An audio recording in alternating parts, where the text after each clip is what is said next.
Denali 2010. The expedition this year consists of Dead Sexy, Roger Gray,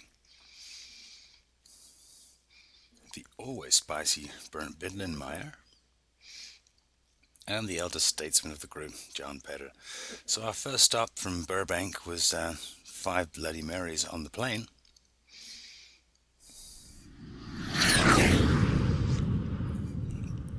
By the time we got to Seattle, we had a little buzz going, so we had some breakfast. From there, we had just a short layover and then traveled on to Anchorage, where we were met by Bernd, and Roger was a tad tipsy. So we carted him, along with our luggage, back to Bernd's place in Anchorage, and we had the always big and fun gear sort. Took a little while, but most everything got put away quickly and into the sleds and sled bags and packs and ready to go for the next day. That evening, Kurt and Claudia made a wonderful dinner for us. It was sort of our last civilized food. We enjoyed that immensely. Views from the house out towards the mountains, you couldn't really see anything. Next morning, we headed out to head to Talkeetna. Stopped on the way, got a few glimpses of the range, but it was many clouds everywhere.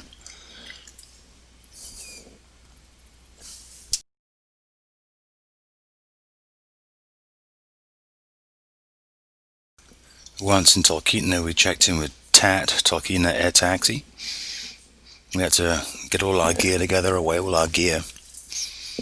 We ended up with 456 pounds of equipment, and amazingly, we're complimented on being quite light. That's everything we took with us.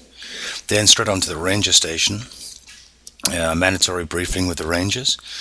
We have to sit down and discuss what we brought and that we know what we're going to get into before we get on the mountain.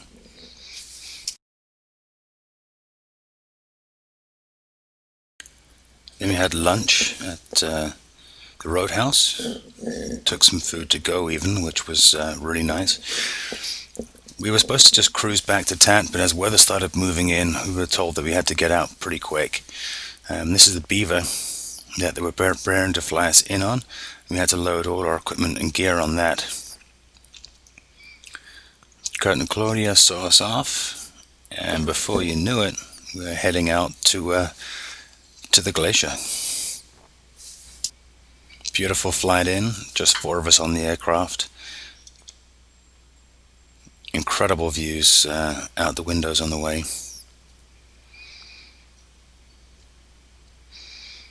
You fly through a little pass which is so tight you think the aircraft's wheels are going to touch down as you go through. But a 40-minute flight, before you knew it, it was time to land, and coming in for a landing on the Kahiltna Glacier.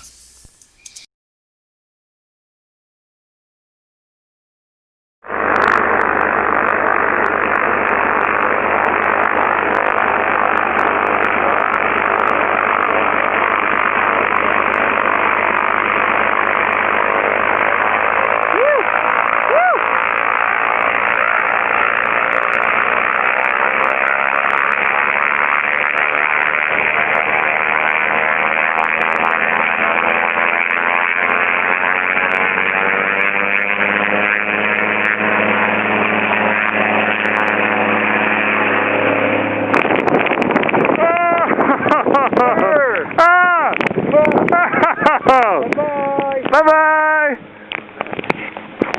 Oh wait, I changed my mind! Come back! I don't want to be here. I'm scared. I hate you guys. I'm so scared. Where's the witch? Where's the witch? I don't want to be here with you, asshole. So that's it. Abandoned on the glacier by the pilot and left up to our own devices for a couple of weeks to see if we could reach the top.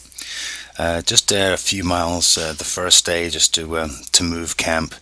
It was nice to get the legs moving and actually feel like we were snow camping. That night we had some food from the Roadhouse.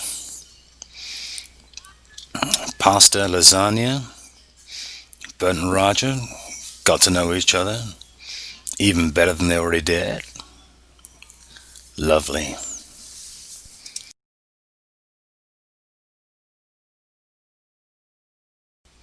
The first morning was actually quite pleasant. We got the sleeping bags out to dry off the tent, started getting ready to move. Had a little visitor. A bird came in from nowhere, took a little well-deserved rest on the tent for a little while. Then we started to set up the Kahiltna Glacier. A lot more crevasses than I remember from last year.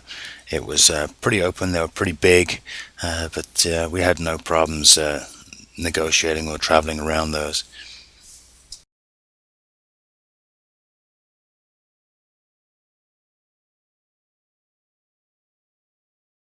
Eyes burnt looking especially rugged for the camera. Not his normal pose though.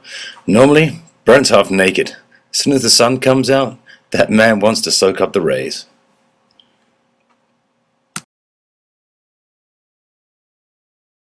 Setting up the kitchen tent, getting a couple of stoves going inside. We had a great little stove set up.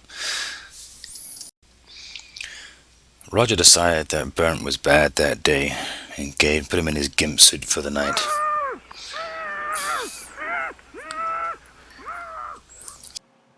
The next morning we set out on load carry. We're going to head up the Kahiltna. Absolutely beautiful weather. Views were outstanding, absolutely amazing to look around and see the beauty of this place. And it's also nice being the only folks there. We wanted the route as we went, just in case, because the weather had been so fickle on the way out.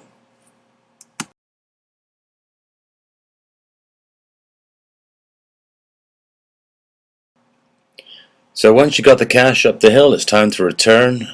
We put the sleds on our backs, enjoyed a nice cruise down the hill back to camp for the night.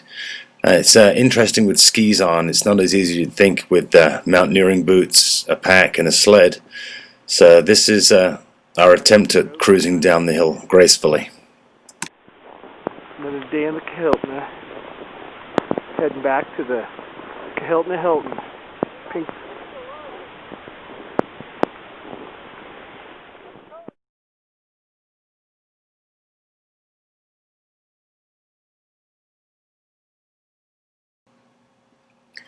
So Brent's a much better skier than we are, so we gave him the job of filming and also the job of being the tail anchor man on the rope. So if one of us was to go anywhere, he could stop our progress.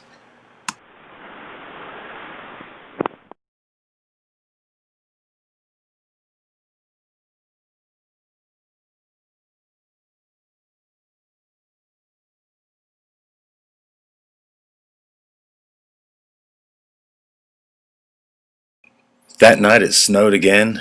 We had this pattern most mornings. Wake up with everything covered in a bit of snow. Raj with our pink flamingo right there. And this was in the morning.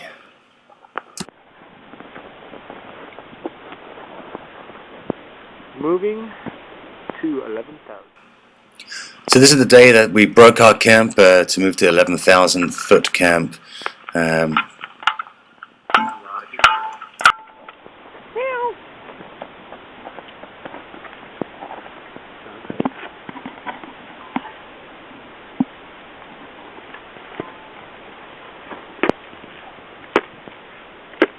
Just another day at the Kahiltna Hilton, taking out the trash.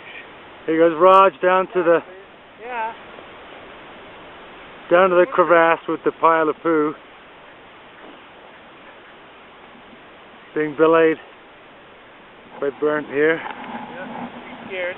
We don't want him to fall into the crevasse, just the poo.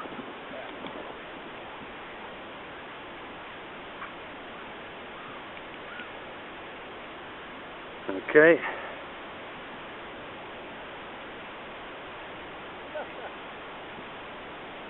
Geronimo!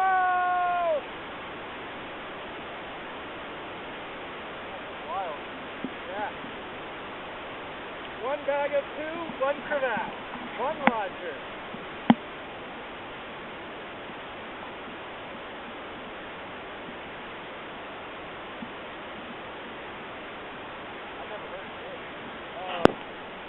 Anyway, that's the ritual of taking out the poo.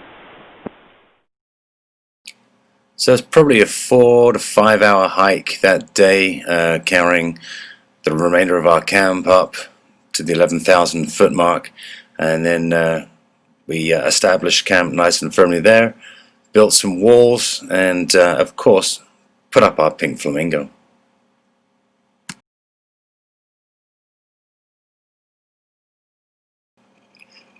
Once Camp 11 at the 11,000 feet was set up, we actually spent quite a comfortable night there. Temperatures started to drop, and we were getting into the mid-teens, minus mid-teens at night here. As you see from the tent, in the morning we had more snow, again the same pattern. And our kitchen tent, 11,000 feet set up. Shall take the Volkswagen to the top of Motorcycle Hill. Evil Roger, again, look what he's done to Bert this time.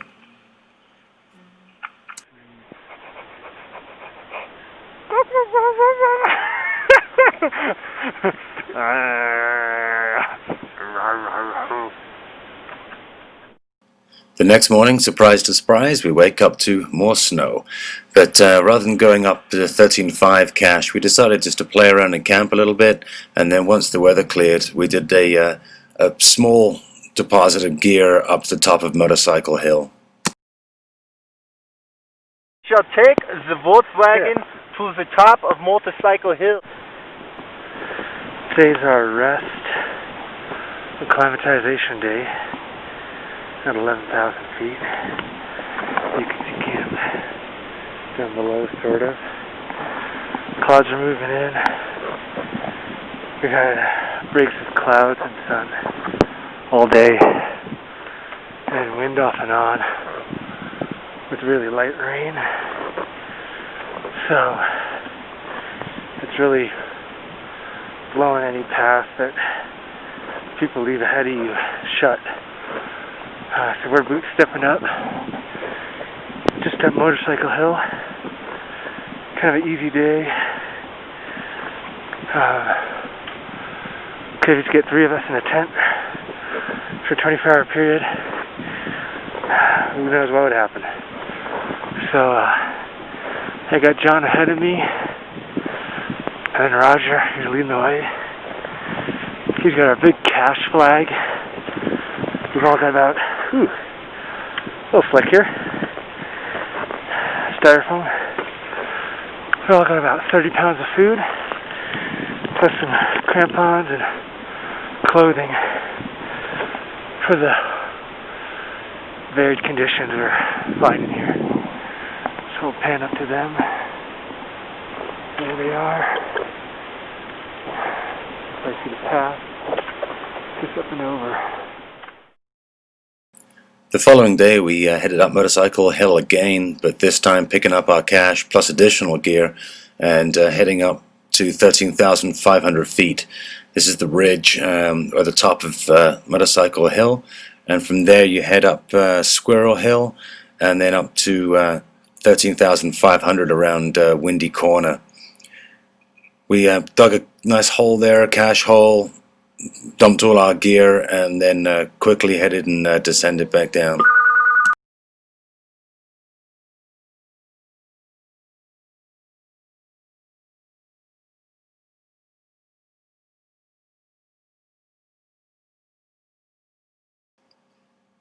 So moving quickly along here, we the next day we carried up move camp to 14. It was a tough day. I had a very hard day that day. Built a decent camp up there, settled in, and started to enjoy. Okay, this is Raj and Vern playing Rickshaw Charlie. They're gonna go run over to our road, camp and pick up blocks, so they say.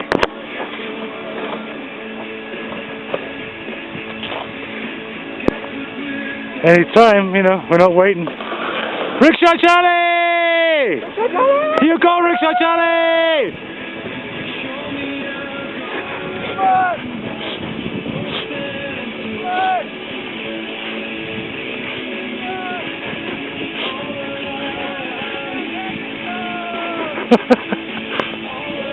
Oh, fucking lunatics.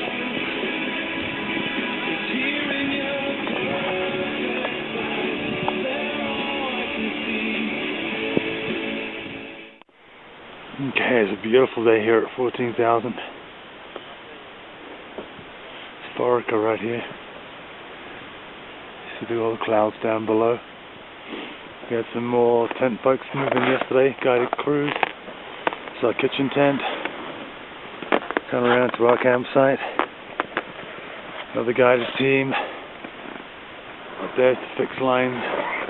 Going up to the ridge, you can see some spindrift coming off the ridge. And as you move around towards 17, the spindrift gets a little worse.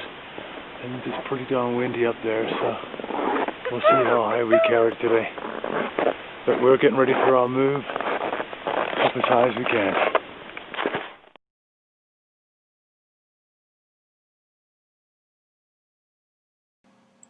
We were treated to some absolutely incredible views of the mountain range. Here's Foraker, just looking beautiful with the high winds coming off the top there. Raj we named Turk for his lovely hat. Rest day, Monday the 5th. Cold handle, just split my hand and hit the fucking straw.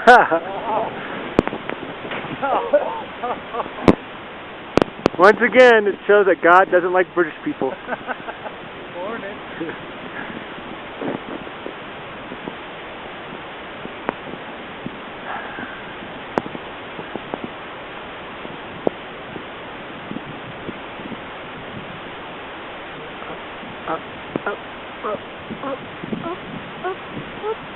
To the top. After a day of rest and playing, we headed up the fixed lines for the first time to 16,200 feet. It doesn't look too steep in the picture, but it's about 50 degrees, and it was some pretty hard, solid ice this year, unlike last year. And that's where Raj had the unfortune of losing a crampon on the fixed ropes. Took a little while to get that done when you got a big pack on your back. 4th of May, resting at 16,000 feet. Just getting up down with the fixed lines. Top of the fixed lines are actually behind me. You can see those ropes. And then I'm going to proceed above that cliff there. Yep, there it is. Okay. I'm going to try and cache food somewhere. I'm having some lunch here. I got some cheese, some salami, and a jalapeno cheese bagel. Some free growing pepper jack cheese. Remember that, kids, in the mountain, pepper jack tastes best. Or best. Oh, the trick of the fixed lines is just trusting the fixed lines. In that snow set, you can see there's an ascender, that red thing, that only goes up and not down, hopefully. It's got teeth in it. And you have that carabiner there. So if your ascender fails, I would only slide as far as that anchor if I lost my balance, because then the carabiner would hold me. But I also have my ice axe here with me. But right now lunch is a lot more important. Little rock outcropping. Right there's John. Roger's to his right. So Brett's been hanging at the top. Roger's still fighting his crampon. 33:30. We've been underway since noon. It sounds kind of late, but it takes 2 hours for water to get boiled, and you know, people from Tacoma, Washington, and LA who aren't real mountaineers to get ready in the morning. So hopefully they get up here pretty quick. I'm just chilling here because I don't want to be at the top because it's windy up there. Brr. So I'm going to enjoy my lunch. At last, we get the crampon fixed and we continue the ascent up. Here's Raj making the last bit look easy.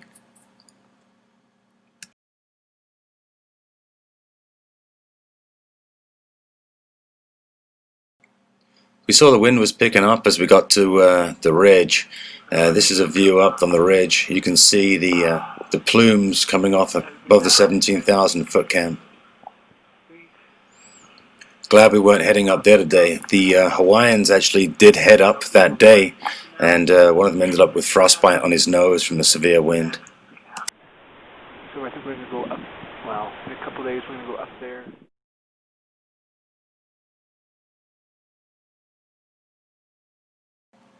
Back at 14,000 feet, here's a picture of Anderson in the middle there, who was climbing solo. We got more snow that night and pretty much half buried our tent. Thank goodness it stopped and we didn't have to get out of the tent in the middle of the night to dig it out. The Giri-Giris were there and they started up for an acclimatization early in the morning. We did need a rest day, so we decided to build the best bathroom we could at 14,000 feet as the Rangers hadn't set up yet. This involved digging probably a 6-foot hole and building bricks, and we even had this complete with a toilet paper holder and magazine rack, complete with a copy of Men's Journal. We celebrated a little bit with a little drop of Canadian Hunter.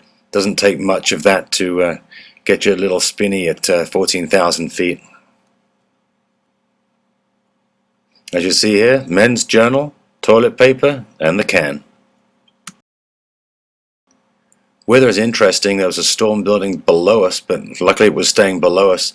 Temperatures dropped, and we did actually get the lowest temperature here of all, as it actually dropped to minus 34 degrees Fahrenheit one night. Here's a little clip from our kitchen tent, and as you see, it was pretty comfortable. We spent our time just discussing moves and what we were going to do next, what we were going to carry up high, what we're going to leave down.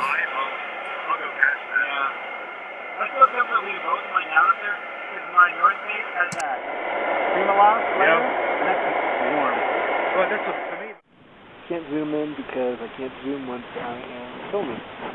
But we are packed up in the 11 and cook tent in the tent. The views from here are amazing. Hunter, very Kahiltna Glacier, which we came up on. We got Burbank over there and some more rocks. See some crevasses down there, just huge things. Beyond camp, towards the end of the world, which is where that snow stops, big cliff. You can see down there some debris. That's with some snow coming off.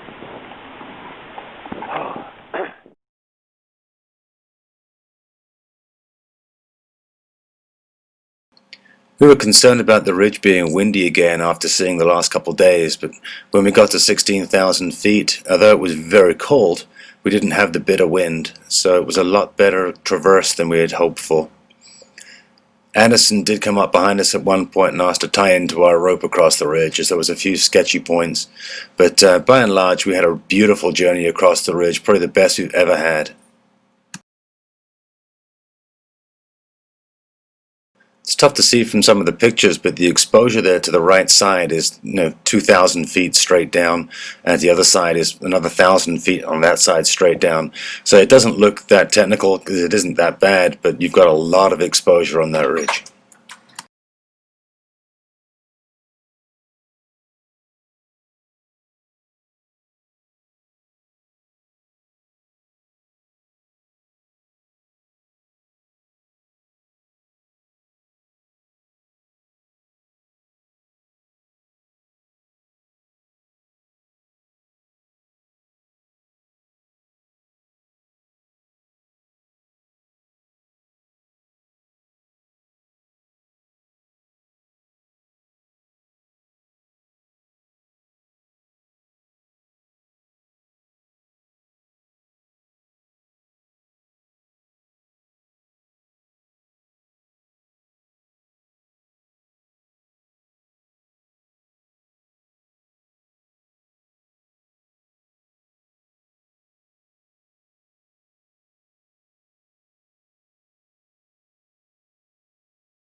Yeah. That's what we're gonna ride the leading edge of that on the way home. Alright. Really? It's like riding the Maui Wave. So by tomorrow, everyone's screwed, huh? Yep. Excellent. Well, not for us. Excellent for you. Crew, this is the captain speaking, co-pilot speaking. I need you all to exhibit some professionalism and shut the fuck up.